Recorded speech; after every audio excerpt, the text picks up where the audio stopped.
My brother saw a ghost as a kid. 2 decades later, I realized what he actually saw. I was about 7 years old, my brother was about 10. It was well past our bedtime when our mom woke up off the couch to put us to bed. Our dad worked construction out of town back then, so it was often just us three at home for weeks at a time. Up the stairs and to the immediate right was our parents' bedroom. Going left put you in the middle of a hallway. Taking another left down the hallway led to my brother's room. The opposite end was my room, which was also across the hall from our upstairs bathroom. At either end of the hallway are window doors we always kept locked and rarely used. The door on my end led to a balcony overlooking our front yard, and the door on my brother's end opened up to our back porch. My brother and mom both had a habit of waking up in the middle of the night to use the bathroom. I only knew this because I was always a light sleeper and they just couldn't help flushing with the door wide open. This night, however, my brother stopped on his way to the room and came back towards the bathroom. I'm gonna try to pee before I go to bed. These past few nights I've been too afraid to walk to the bathroom. I keep seeing a man wearing stripes at the end of the hallway. I don't know if my mom wrote it off as my brother telling ghost stories to try to scare me or if she was already half asleep and didn't catch it, but she didn't react at all to my brother's confession. I, on the other hand, was terrified by it.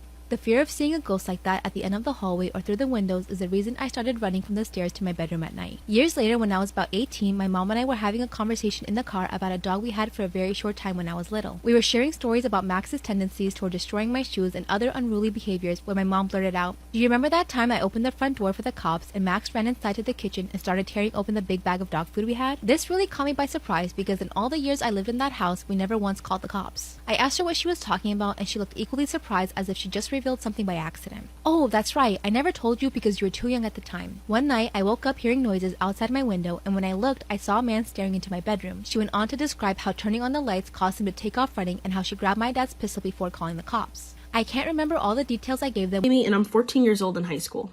I'm a freshman, so high school is new to me and everything. So I met this girl named Amy. Amy was considered the weird girl in school because she was a furry. People used to make fun of her and bully her.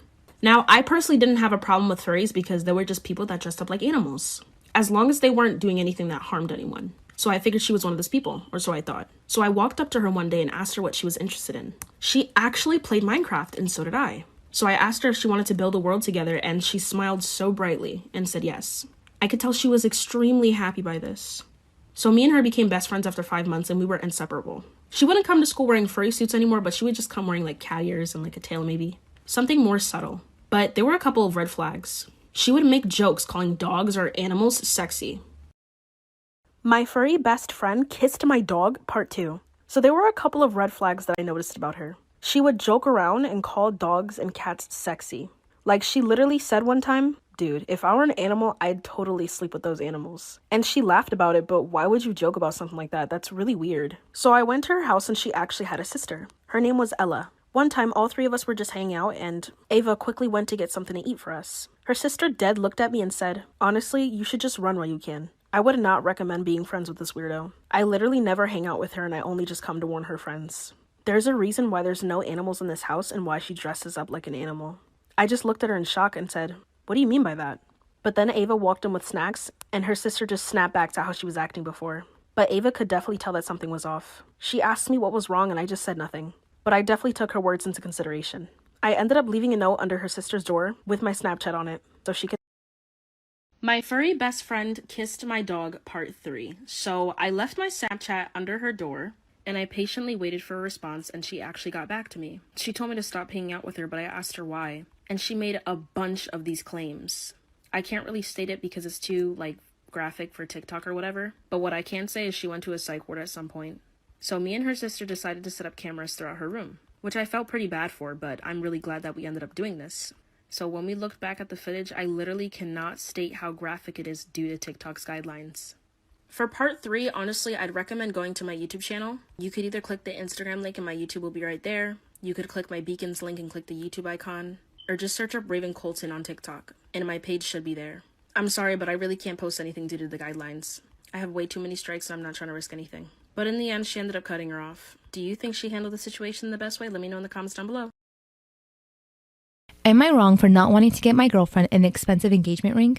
I, 26 male, have been with my girlfriend, 26 female, for 4 years, and we've recently been talking more and more about marriage. Although my girlfriend grew up relatively well off, for the time I've known her, she's been pretty low maintenance. She's never cared about designer brands, rarely buys new clothes, and the jewelry she owns was gifted to her. I have a decent job and make up to $80,000 a year, and I've been saving for a while, but growing up, my family didn't have a lot of money. My girlfriend and I have always seemed to be on the same page when it comes to saving money. I assumed she would be fine with a more affordable ring. When I started looking into rings, I discovered moissanite rings, which look similar to diamond rings but are much more affordable.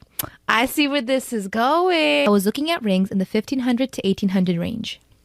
This girl wants a real diamond. When I mentioned this to her, she insisted she wanted a real diamond ring and sent me links to a bunch of diamond rings that she liked. The prices range from $6,500 to $10,000. I told her I wasn't willing to spend that much. She seemed genuinely mad and said it wasn't that expensive. We got into a pretty big argument over it. I told her that it was ridiculous to ask me to spend that much and that I thought she was more reasonable than that. She said I was being cheap and that I could afford it and that I was basically saying she wasn't worth it. I told her no one is worth a $10,000 ring.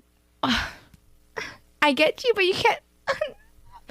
Eventually, my girlfriend said she didn't care and that I should get whatever ring I want, but she's clearly still mad and I know this is going to be an ongoing argument. I'm a bit frustrated because this seems out of left field. I've always known marriage is super important to her, but I didn't realize she'd insist on a diamond ring. So I talked to my older sister about it, who despite agreeing diamond rings were stupidly priced, sided with my girlfriend and said if I could afford it, she didn't see the big deal. She added that my girlfriend has done so much for me and I was being an asshole about this. What my sister means by my girlfriend doing so much for me is that she was really supportive when I was in a serious car accident 4 years ago. I broke multiple bones and required a few surgeries. Although where I live, most healthcare is covered, I was unable to work for a while and had expenses I wasn't able to pay. I had been dating my girlfriend for only 6 months at the time and she was really there for me. I couldn't pay my rent, so she let me move in with her for free and help pay for a few expenses and for physical therapy I needed. She also helped me get a job with her uncle, who was a VP of an insurance company. Obviously, I've thanked her for all she did for me, but it's not something we talk about much. I don't think I'm obligated to buy an expensive ring because she helped me out a few years ago. But if my own sister said this, I'm guessing my girlfriend must feel this way as well. So, am I the asshole here?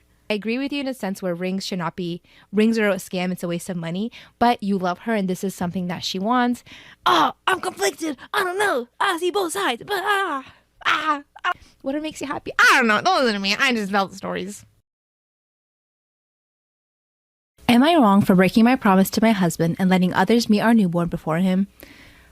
This is already giving me red flag vibes. This is giving me manipulator vibes, but let's keep going. I, 25 female, moved away from my hometown to my husband's hometown, male 32, after we got married. The main reason is because he suffers from a medical chronic condition and needs to be near his family. Red flag number 2. I was pregnant with our first baby and was nearing my due date when my husband had to travel out of town for 2 weeks. Because of this, he couldn't be with me in the delivery room, which wasn't expected. I wanted to ask my mom to come with me, but he assured me that his family is there to help and I shouldn't be worried. Red flag number 3. He then made me promise that I don't let anyone see our son for the first time in person before him, besides his stepmom who was supposed to be there for me, and I agreed. Oh my god, what red flag are we on? I lost count. His stepmom was with me when I went into labor, but she stayed away since she is the type that doesn't get too involved and keeps her distance. She's also the I don't do diapers type, meaning she doesn't offer help with the baby and I shouldn't be expecting it. She dropped me and my son off at home and asked that I only call if there's an emergency. I felt helpless. I asked my neighbor for a few favors but needed real help with the baby, so I called my mom and asked if she could come help me with the baby. She drove 4 hours to come stay with me. She helped out tremendously and I'm so grateful for that. My husband stayed away for a few more days then came home. Once he saw my mom, he got so upset, repeatedly saying I broke the promise that I made to him by not letting others meet our son before him. I tried to explain that I needed the help and he brought up his stepmom, but I replied that she dropped me off and left. That's it. He said it wasn't about mom since it could have been anybody else, but it was about me disrespecting his wishes and breaking the promise I made.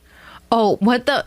Let me zoom in for this shit. He reminded me that he's also the parent and he gets his say too. At this point I said he was overreacting, but he replied that I forever tainted the memory of his son's birth and broke his trust and proved to him that my word is worth shit now. What red flag were we on? Someone remind me? Mom tried to give us space, but I said she did nothing wrong. She came to help after his stepmom left, so I can't be blamed for asking for help. He told me to stop giving him excuses and admit I wronged him with what I did, and then started avoiding me and just kept focusing his attention on our son. He keeps acting cold towards me, calling me a selfish promise breaker and expecting me to make it up to him. He wanted an apology, but I haven't given him that yet.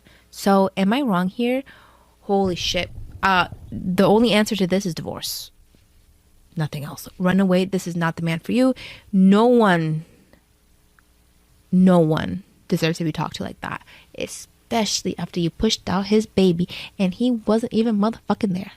Am I wrong for telling a social worker the real reason my sister wants a foster kid? I, 28 female, have a sister who's 36. For the sake of the story, I'll just call her Jane. Jane is married to Bob and they have 2 kids, boy and a girl. My niece and nephew are wonderful kids and no trouble at all. They fight as siblings do, but nothing big. I love them. Now, for about 2 years, I did live with my sister. It was a miserable time that really affected our relationship. She saw me as free labor, money, and babysitting. Even when I managed to get a small part-time job, she demanded I hand over nearly half my pay or get out. It was hell as she took complete advantage of me. I moved out as soon as I could, and we have little to no contact outside of family gatherings. Now, after I moved out, she started complaining how she has no help with the kids and never gets a break. I babysit sometimes, but I have made it clear just because I'm off work doesn't mean I want an 8-hour day with my niece and nephew. Anyway, she started talking about how she wanted to foster a kid. Not a kid, but a teenager. I pressed her for more info on this, and she said she wants to adopt a teenager so she has a live-in babysitter for her kids. This is her logic. I want a kid around 16 or 17, someone who may have been in the system for a while. They can share a bedroom with your nephew, she only has a 3-bedroom house, or sleep in the garage. They can help me with housework, chores, cook, and help me with my business. She bakes and sells cookies on the side.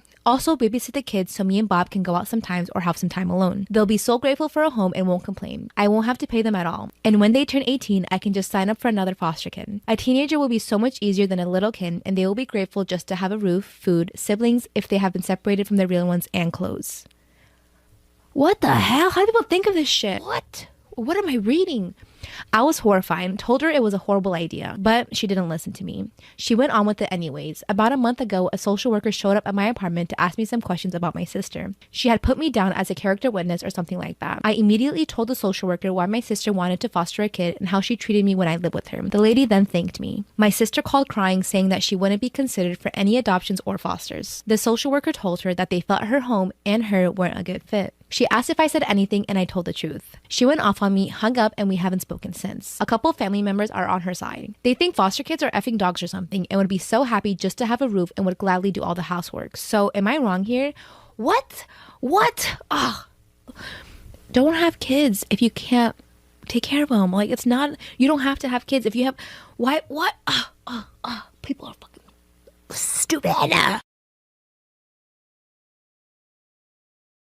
About how I stole my best friend's boyfriend. So a little background information, I was 14 and in 8th grade, and we're gonna call my best friend Ashley. Ashley was really nice at first, she always had my back when I needed her, but then out of nowhere she started being super rude to me. She turned into one of those pick-me girls that would always make fun of you in front of other guys, talk crap about you to the guy that you liked. Well, the one day I hear her talking shit about me whenever we were in class, and everybody could hear her. She was literally on the whole other side of the class. And I asked her, hey, why were you talking about me? She was like, no, I was talking about a different girl. And I had a pretty unique name, so I was like, who else in the school could you have been talking about? But I just brushed it off. Well, then we were in algebra class and I heard her talking shit about me again. How I do my makeup so bad and I can never get a boyfriend, I'm so ugly and all that stuff. Well, she thought that I wasn't mad at her, so she came up to me the one day and was like, OMG, I have a boyfriend. For part 2.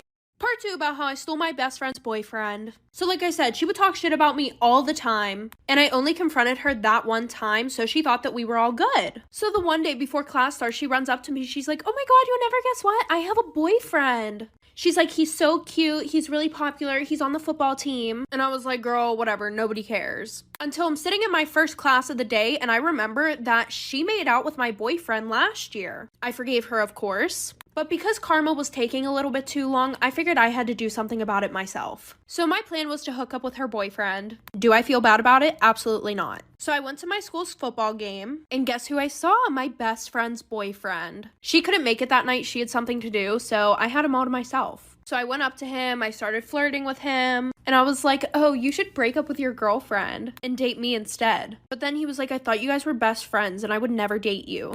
For Part 3 about how I stole my best friend's boyfriend. So like I said, I went to the football game. She wasn't there because she had something else to do. I went up to him. I started flirting. I told him that he should break up with her and date me instead. And I also said that she was a bitch and a whole bunch of other stuff. And he was like, why would you say that about your best friend? And he was like, I would never date you. And I had a feeling this would happen. So I had photoshopped a picture of her and this guy that she sits next to in her lab class. And I showed it to him and I was like, see, she's cheating on you. So he was pissed off. He gave me his number. And the next day he came over to my house. We cuddled, watched movies, we kissed. After 3 months, Ashley found out. We hadn't talked to each other since then, but now I am 16 in 10th grade and still with her ex-boyfriend. Funny thing though, the picture that I photoshopped with her and that guy, she's literally dating him now. So you're welcome, I guess. But anyway, she still goes around talking shit on me. My 28 male, girlfriend 26 female, broke my PS4 and doesn't understand why I'm so upset. I don't really know where to go from here. So, some background. During quarantine, I've been playing my PS4 games a lot more. I was able to finish up some stories and complete some big games in my free time in the last few months. It was a great escape for me.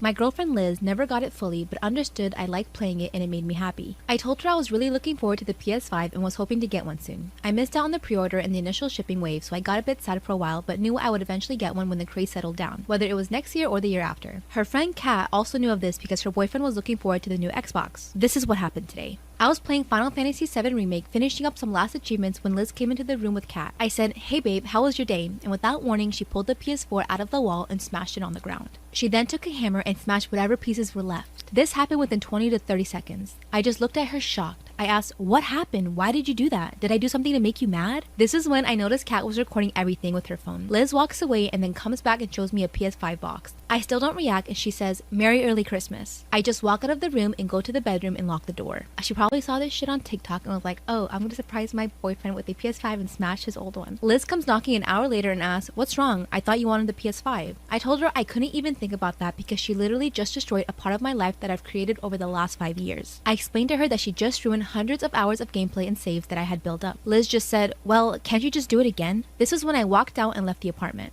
I came back a couple of hours later with Kat and Liz now both showing off the PS5 to me. Kat says, "Look, Liz worked really hard to get you this. We just wanted to make you happy." I asked Kat why she was recording. She says that some person on TikTok or Instagram did the same thing to their boyfriend and they were happy. Apparently, that's where they got the idea from. A girlfriend came in and broke the PS4 and then gave them a PS5 and everyone cheered or something. I still can't believe it. I told Kat a lot of my life was in that PS4 and now it's all gone. Now Kat is calling me ungrateful and her boyfriend liked the Xbox she gave him. I asked her if she destroyed his old Xbox. She said no and that she just gave it to him gift wrapped. I asked why wasn't I given the same treatment and it was because they saw the video yesterday and got the idea to recreate it. I told Liz I do appreciate the gift but that she needs to know she broke a part of me that has been built over the years. It sounds stupid but I was really proud of my collection. Liz then says, "Well, why can't you just do it on the new PlayStation?" I told her I could, but it would take a lot of time and effort that I may not want to put in again. She just brushed it off and said, "Well, you can play your new games anyway, they are probably better." At this point, I left and went to a friend's house where I'm writing this now late at night. I really don't care about the PS5 and I'm mad that an effing viral video made all this happen. What the F is wrong with people where they think destroying someone's personal property is funny? They tried showing me the video, but I'm not watching that shit. Liz and I have had a great relationship to this point. We have been together for 4 years and this is the only major issue that has come up. Some might think it's just a video game and that I can get past this, but I don't know if I can. It was the fact that after it, she didn't seem to know why or care to know why I'm so upset.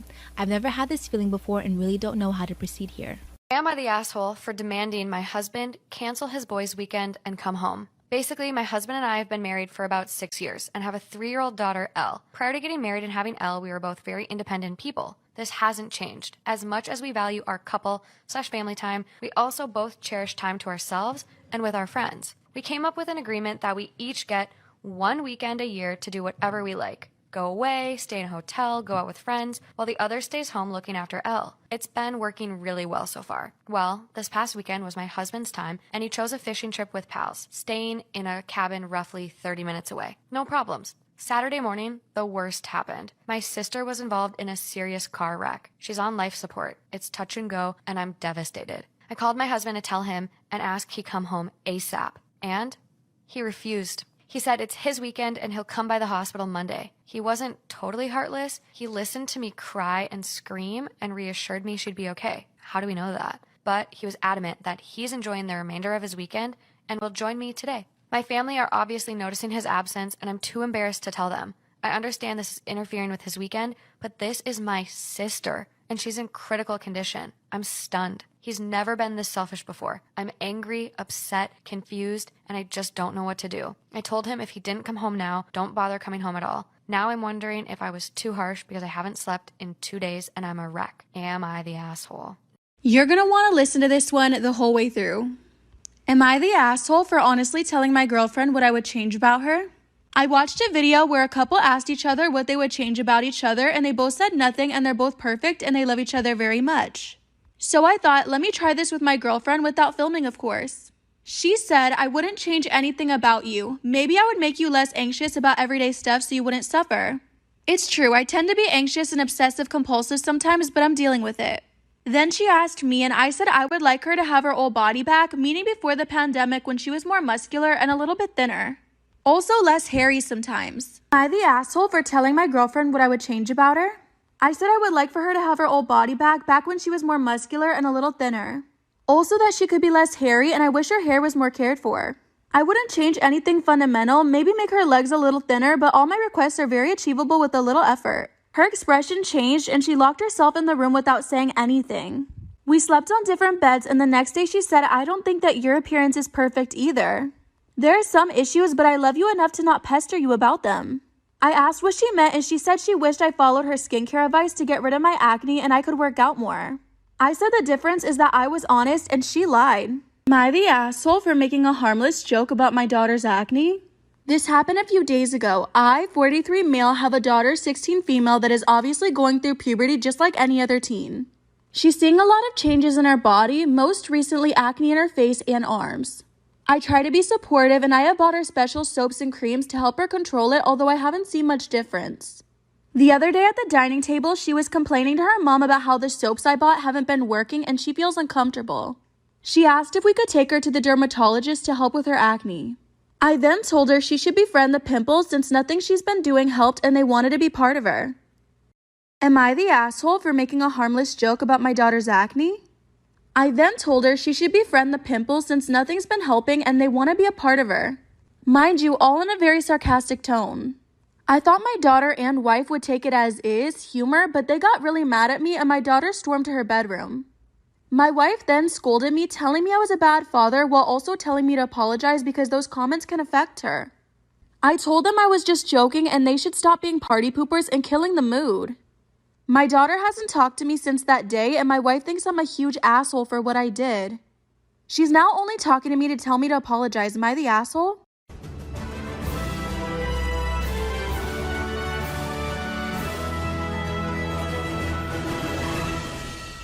When I was in the first grade, and after I was done doing the task Miss Janice gave us, I started reading a book. The teacher looked at me through her thick glasses. "What are you reading? Show me." I slowly pulled out the book from my lap. "You're reading Shakespeare's sonnets?" I'm sorry, miss." "When did you learn to read this?" "When I was 4. Shakespeare is my favorite poet, and Agatha Christie is my favorite author." Miss Janet looked really surprised. She and I had so much in common, and we got closer over time. One day she said, "Why don't I walk you home today, and I can have a little chat with your parents?" I led Miss Janice to my house, and to my horror, we walked straight into one of Mom and Dad's screaming matches. "How many times do I have to tell you the same thing? It's a ketchup stain. Stop lying to me. I know that was lipstick." "Mom, Dad, we have a visitor." The two stopped short and turned to look at us. "Hi, I just wanted to talk to you about Sarah. We want to put her in the Gifted Kids program and, yeah, whatever. Anything you want me to sign before I leave?" And with that, he was out the door. I hated their fighting, but I was too happy to care for a change. He'd be back soon enough. But this time, he just didn't come back. "Hi, my name is Sarah, and this is my story about how I made money being the babysitter of my own mother. Dad just disappeared, and he had even blocked our numbers. And Mom just became a depressed couch potato. I had to keep up with all my schoolwork and do all the house chores. At 14, I was already busy preparing for my SATs and applying to colleges. One day, when I was studying at home, I got a phone call that shook my world. Mom had been in a terrible car accident. I called Miss Janice, and we rushed over to the hospital. The doctors told us that Mom had suffered a severe head injury and was still unconscious. A week later, Mom finally opened her eyes. The doctor came to check on her, saying everything seemed normal. When we asked her what her name was, she pouted. "It's Candace, duh. And what day comes after Tuesday, Candace?" Mom flung a plastic cup at his forehead. "I don't know, poop face. I want my mommy." The doctor said he needed to do a brain scan. Mom kicked up such a fuss as the nurses took her away. The doctor made the most shocking discovery ever. Mom now had the brain of a 6-year-old. He said it was possible she might go back to normal, but it could also be a permanent condition. My mom had turned into an actual baby. My life just turned into a nightmare after that. I had to leave Mom at daycare before going to school. I could see all my college dreams slipping away as I dropped out of my SAT classes. I had enough on my plate right now with mom and the housework, and boy, was she the brattiest 6-year-old ever. One day, when I just finished making dinner, I went to her room and found her busy pulling out everything from the cupboards and throwing it on the floor. Oh my God, Mom, Candace, stop it. Who's gonna clean that up? Not me. And she ran out, cackling like a little witch. When I went downstairs, she was already at the dinner table. Get your feet off the table, please. A minute later, I got hit by something on my face. Yuck. I hate broccoli. I want Doritos. Well, too bad. You have to eat your greens and can't hear you. And she stuck her finger in her ears and started shouting gibberish. Fine, put on your shoes and we'll go to the grocery store. As I paid at the store, I saw her looking at the Barbie dolls display. I told her we had to go, but she just looked stubbornly at me. I want one. No, let's go. What happened next is something I'll never forget. Her eyes filled with rage as she unleashed a scream that was shrill enough to wake up the dead.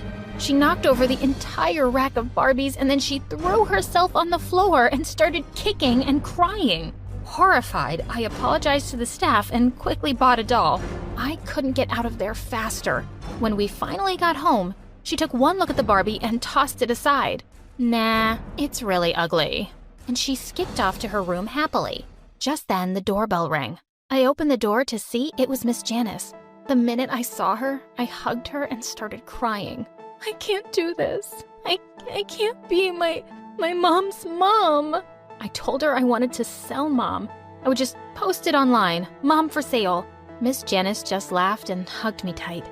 When I felt better, she said she'd found me a part-time job at the local library. I was so grateful to her. But soon enough, I discovered the worst thing about being an adult. Paying bills every month. How was I going to pay for everything being a library assistant? That evening, I stopped at an ATM and withdrew the last $100 I had. I almost threw away the receipt without looking, when suddenly, I froze. I stared at my account balance. $13 billion. I looked around, half expecting a camera crew to pop up behind me and tell me this was a big fat joke. I ran back home and logged onto my computer to check again. Someone had anonymously sent me $13 billion. When Miss Janice came to visit me, I told her about the money. I asked her if I should tell the bank because it was clearly a mistake, right? No one sends someone $13 billion by mistake, love. Seems like you've got a mystery guardian angel. It's yours to enjoy. And enjoy it I did. The first thing I did was hire a chef, a maid, and a nanny for Mom.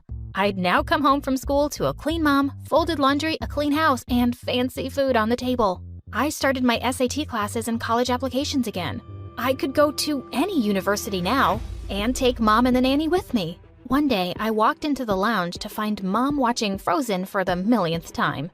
When she saw me, she ran over to me excitedly. I want to be Princess Elsa on my birthday. Look, I'll show you these birthday parties on YouTube. Looking at my mom's eager face, I just couldn't refuse. I hugged her and said she could have anything she wanted. I threw her a grand birthday party and invited the whole neighborhood. Mom made a special entrance in an actual carriage. She almost tripped on her flowing blue dress as she stepped out. I could see all our neighbors staring and snickering. Sometime later, I went to the bouncy castle to look for Mom and saw her in a corner crying, while the other kids shouted, "What are you doing here, you weirdo? You're a grown-up. You look so stupid and ugly." I just wanted to be Princess Elsa. I climbed onto the bouncy castle and snatched the tiara from the mean girl. No one talks to my mom like that. Come, Mom. We are going to cut the cake now. As Mom excitedly blew the candles, I made a silent wish too. Please, let Mom be normal again. When everyone had left, Miss Janice turned to me, smiling. You did a good thing for your mom. She looked really happy. You should sometimes be a kid and have fun too. She was right. When the weekend came around and my classmates invited me to a party, I didn't turn them down. Just as I was ready to head out, I found out that my babysitter had bailed on me. I didn't know what to do, so I decided to take Mom with me. My mom threw a tantrum the moment I arrived and wanted to go home. Everyone was staring and laughing at us. I grabbed my mom by the shoulders and yelled at her to shut up. She looked at me with tears in her eyes, and then she burst out crying. I felt sorry immediately and hugged her, and we went home. I had enough money to move out and settle down in another town where I could attend college. Miss Janice was sad that I was leaving. I bought a mansion that was especially made for toddlers and included all kinds of games. On my first day at college, Mom cried so hard and didn't want me to leave her with the nannies and the servants. But I put my hands around her face and kissed her forehead. "You will be just fine, Mom." But I was wrong. 2 hours later, I got a phone call and knew that Mom had hit her head again. She was in a coma for 2 days. The doctor said that part of my mom's brain still thought she was an adult. That's why she was taking these risks, because she thought she was big enough. I just realized that leaving for college was still a bit too early. I spent my time at home and started writing. Writing was my only escape. I created my own blog, and it seems like people liked my stories. I was inspired by Agatha Christie's novels and wrote many detective stories. People were calling me the modern version of Agatha Christie. They believed my stories were too addictive, and I couldn't be happier. Until one day, I entered my mom's room and found her reading something, which didn't look like the children's storybooks I'd given her to read. "What are you reading? Show me." She slowly pulled out the book from her lap. "You're reading Shakespeare's sonnets?" I'm sorry. I know I shouldn't. When did you learn to read this?" "I started before we moved out. Shakespeare is my favorite poet, and Agatha Christie is my favorite author." Was my mom a genius kid now? I knew how it felt to be a genius with neglected parents, and I just wanted to support Mom and help her improve her talent. But I didn't only want to help Mom. I thought all the kids around the world should have a chance too. I volunteered to build huge libraries around the world for gifted and all kinds of kids. I understood that education and science are more important than money. I had billions, but they couldn't bring me happiness. I have everything I love in books. And my mom? She was and still is my #1 fan. Also, I found out that my mystery benefactor was a rich man who'd caused Mom's accident. He felt so bad that he'd looked us up and sent me the billions. I'm really thankful for that man. Not for hitting my mom, of course, but for giving me this great opportunity to make a little change in this world.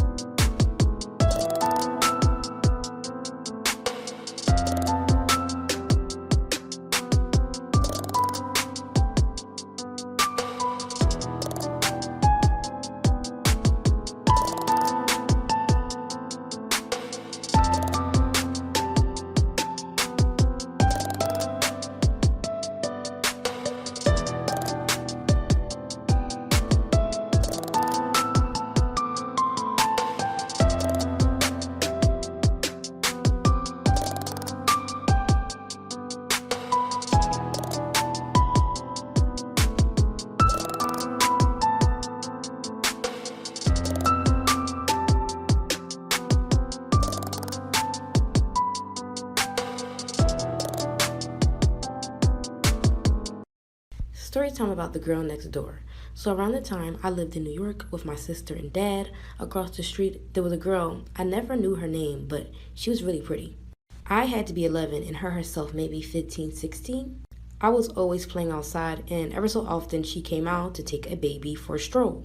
Back then it never really occurred to me that she was a teen mom. Truthfully, I thought that baby was her little sister. And the baby would cry all the time, and she could never get the baby to quiet down. The guy she lived with, which I believe was her dad, would get mad at her when she couldn't quiet the baby down. There was a particular night after 4th of July, the baby was crying, and again, she couldn't get the baby to stop crying. At that time, I was outside jumping rope, and I heard a slap and a pound against the door, and the baby stopped crying. I was scared that something happened to the baby, but come back for part 2 so I can tell you guys what happened.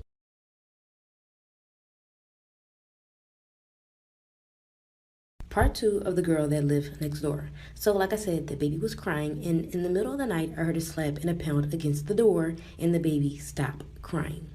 I was afraid that something had happened to the baby, so I ran across the street, and I listened to the sounds behind the front door. The guy that lived there had opened the door, and I fell into the house. He yelled at me saying, "What are you doing on my property?" When I got up and I looked up, the baby was on the ground, and the girl had bruises on her face. I told him I was sorry, and I asked what happened to the baby. He yelled at me, telling me to get out, and the girl got up to pick the baby up, and the baby started crying again. I got scared and ran back across the street.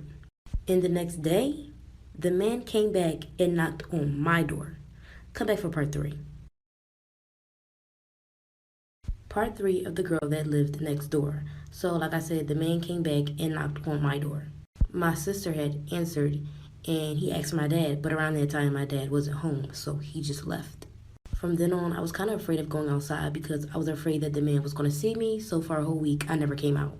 When I finally decided to go out, I asked my sister to come with me and play jump rope. While we were outside playing jump rope, our neighbors across the street, second floor, blinds opened, and I looked up because the blinds are never open. As we were looking, the words "help me" were on the window, and which appeared to be written in red lipstick. We got scared and told our dad, and my dad immediately called the police, but after the police visited, they told my dad that there wasn't anyone in there. No baby, no girl, just a man living across the street. Said maybe we were seeing things or reading things wrong. It gets really bad after this. Come back for part 4.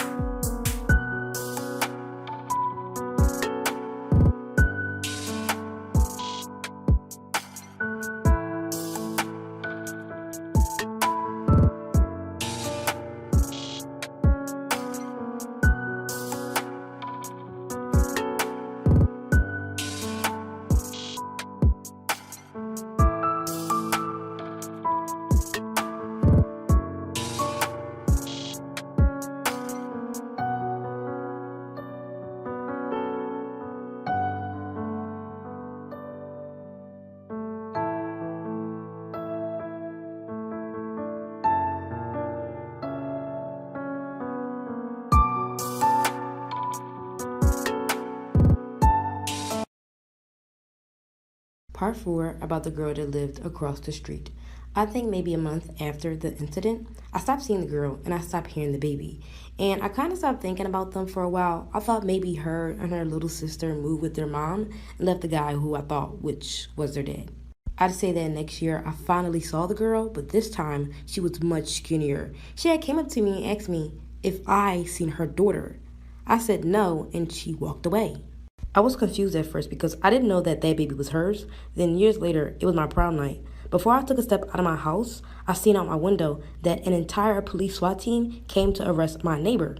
Then they went into the house and there were multiple girls. Had to be like 8 of them coming out of his house, and some of the girls looked really weak.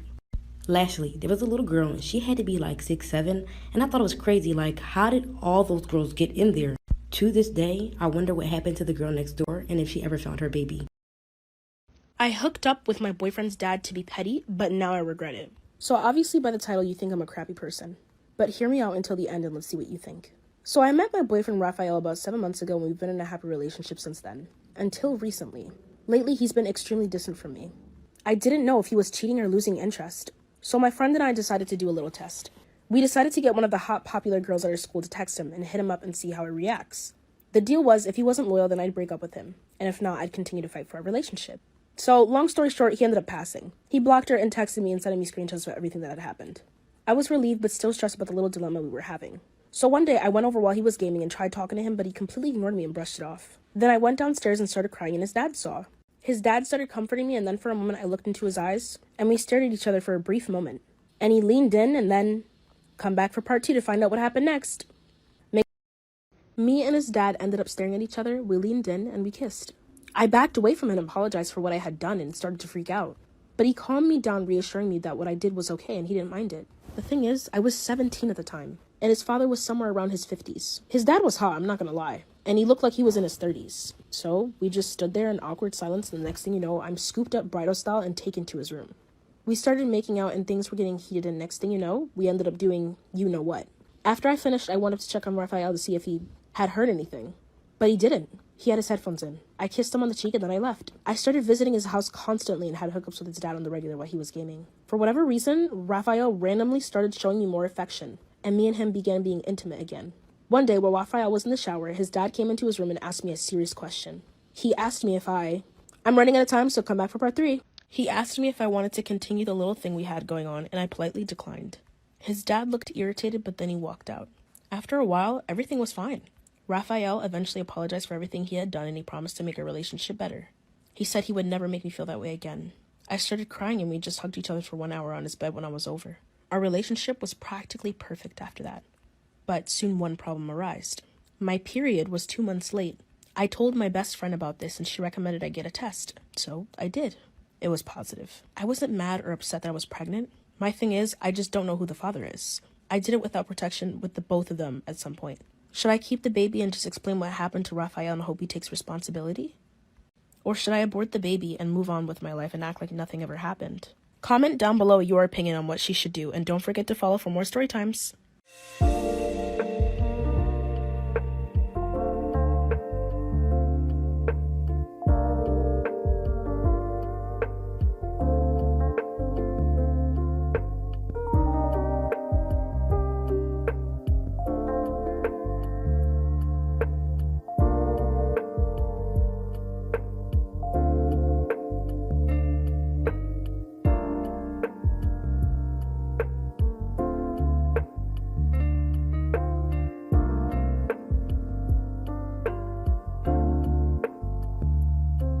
Story time about how I ghosted my boyfriend of 5 years. I know that sounds so bad, but he was a thief, a liar, and a cheater. Disclaimer, this is not my story time. It was sent to me on Instagram. Like I said, my boyfriend and I have been together for 5 years. We met in college and were basically inseparable for the first 2 years. On our third year of dating, I started working as a personal assistant for a big celebrity in LA. This meant I had to move to LA. You see, we lived in Texas at the time. Well, things got really bad after I moved. He wouldn't take my phone calls, he would totally ignore my text messages, and he would go out all the time. For the first few months, I tried to keep the peace so I wouldn't say anything, but eventually it got to the point where we wouldn't speak for an entire week. Luckily, my best friend still lived in Texas, so I had her follow him around for 2 days. And you'll never guess what she found. Shout out to my bestie. She showed up to his apartment early in the morning and waited for him to go to work, which he did. When he was done with work, she went back to his job to follow him back home. This is when she told me that he actually went to some girl's house. He didn't end up going home at all that day. This man actually spent the night at some girl's house. The whole time I was trying to call him and text him and he did not take my phone calls. My best friend even took pictures of his car in this girl's driveway. Since I had this girl's address, I looked her up on the internet. I even found out her phone number because I paid some service online. And of course, I found her Instagram account. She had been posting on her story about hanging out with some guy. But the thing is, she didn't show the guy's face. She only showed his hand. Guess what? I recognize his hand in the picture because it has a tattoo on his pinky. So of course, I took screenshots. Later that day, my best friend followed him to a bar. At this bar, he met up with another girl. Unfortunately, I didn't have any information about this girl. I just knew that she drove a green car. My best friend followed him again the following day. He went to the beach, ran some errands, and then met up with another girl. Yes, we have 3 girls in 2 days. This girl was different because this girl was a friend of mine when I lived in Texas. And I knew she always had a crush on him, but she could never admit it. They went out to dinner and then back to her place. And again, my best friend sent me pictures of everything, so I had all the receipts. Side note, I think of my best friend spying on him and it makes me laugh. I hope you can all say you have best friends that are like that. So here's what I did. I got on the first flight back to Texas and did not tell my boyfriend that I was showing up at his apartment the following day. But guess what I find in his bed? Part 2 is up. Story time about how I ghosted my boyfriend of 5 years. I show up to my boyfriend's apartment to catch him in the act and you'll never guess what I found in his bed. Disclaimer, this is not my story time. I was sending me on Instagram. My lying, cheating boyfriend had given me a key to his apartment. So I unlock the apartment and make my way towards his bedroom. Really quietly. When I walk into his bedroom, I find him curled up in his bed with another girl. He's holding her in his arms, totally fast asleep. The worst part is, I recognize the girl that was with him. It was one of the girls who I used to be friends with in Texas. I walked backwards and closed the door behind me. That's when I just started to cry. I couldn't believe that he had done this to me. While I was working my butt off in LA trying to make a future for us, he was in Texas dating 3 women at once. No wonder he never picked up my phone calls or even texted me back. So here's what I did. I had printed out all the receipts I had, all the pictures of him hanging out with other girls that my best friend took while she was spying on him. I laid out all the pictures on his kitchen counter, and I left him a letter too. I told him in the letter that I could never forgive him and for him to never contact me again. Oh yeah, and that I wanted him to pay me back the $3,000 he owed me. You see, when we first started dating, he needed a loan for his car. I helped him out and gave him $3,000, which he promised to pay me. Obviously, we dated for 5 years and I never saw any of that money. So aside from him being a cheater and a liar, he was a thief. I left the note and the cards and left his apartment. I went to my parents' house and stayed with them for the weekend. Of course, my boyfriend, ex, showed up to my parents' house and begged to talk to me. My father told him to leave me alone and to never speak to me again. My dad told him that when he was ready to pay him the money. That made me laugh. I was totally crushed. I blocked him on everything, even through email. Of course, he got on someone else's phone and tried to contact me that way, but I never replied. He sends me emails every now and then and promises to pay me the money back. A few days ago, he sent me a picture of an engagement ring. He keeps telling me that I'm the best thing that he's ever had, that he's sorry and blah, blah, blah. I kind of want to reply to him, but I know that that's a bad idea, right? Or should I just talk to him and see what he has to say? What do you guys think?